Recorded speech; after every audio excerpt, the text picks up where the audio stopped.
భారత్ ఇరాన్కి మధ్య స్నేహం ఈనాటిది కాదు. దాదాపు కొన్ని వేల సంవత్సరాలు, ముఖ్యంగా 3000 సంవత్సరాల క్రితం నుంచే భారత్కి ఇరాన్కి మంచి సంబంధాలు ఉన్నాయి.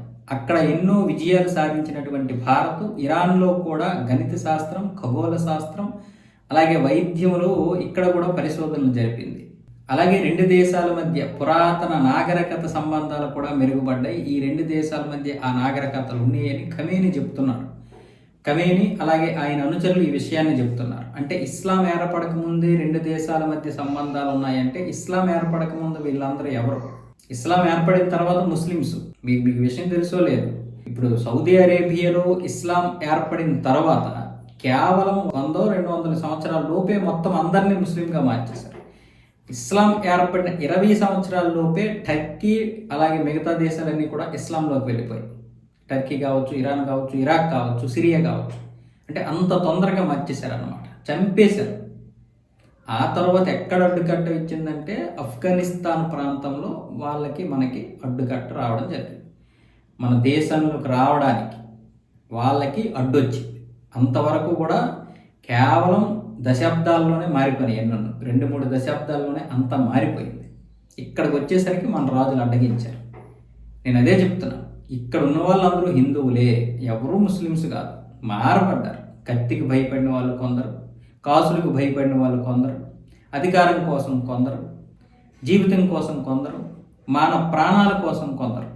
నేను ఎవరిని కించపరచడం లేదు. ఆనాడు వాళ్ళు ఏదో కారణంగా మొత్తానికి మారారు. ఈరోజు కూడా మత మార్పిడులు జరుగుతున్నాయిగా.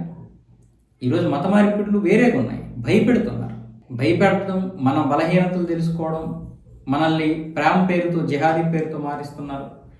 అలాగే ఇటువైపు కూడా మారుతున్నాయి. క్రిస్టియానిటీ వైపు కూడా వాళ్ళు తెలివిగా, న్యాక్గా, లౌక్యంగా మన మీద రుద్దుతూ ఆ తైలము ఈ తైలం పేరు చెప్పి మనల్ని పూర్తిగా మార్చేస్తున్నారు. డబ్బు పేరు చెప్పి పేదరికాన్ని ఇలాగ. కాబట్టి వీటన్నింటితో మనం ఎలాంటి పోరాటం చేయాలి? డైరెక్ట్గా పోరాటం చేస్తే మన వాళ్ళే మనకు అడ్డు వస్తున్నారు. ఎప్పుడు మతం మతం మతం అనుకొని వస్తారా అంటారు. మరో 100 సంవత్సరాల తర్వాత మతం అనే పేరు ఉండదు హిందువులకి. ఎందుకంటే ఆ రెండు ఉంటాయి, ఇలాగే ఉంటాయి. ఒకటి ఇస్లాం, 2 క్రిస్టియానిటీ. అందులో క్రిస్టియన్స్ ఒకవేళ తక్కువ ఉన్నారు అనుకోండి, వాళ్ళు ఖతం అయిపోతారు. వాళ్ళు కూడా మళ్ళీ ఇస్లాంలోకి మారాలి. అదే జరగబోతుంది.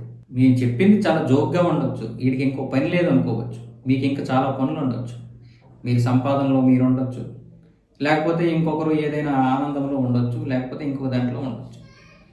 కానీ నిజాలు తెలుసు కదా, చరిత్ర తెలుసు కదా, చరిత్ర చూసాం కదా, ఈరోజు ప్రాక్టికాలిటీ చూస్తున్నాం కదా. మనకి పిల్లలు పుట్టకుండా ఎంతోమంది ఎన్నో ఫుడ్లలో ఏవేవో కలుపుతున్నారు కదా.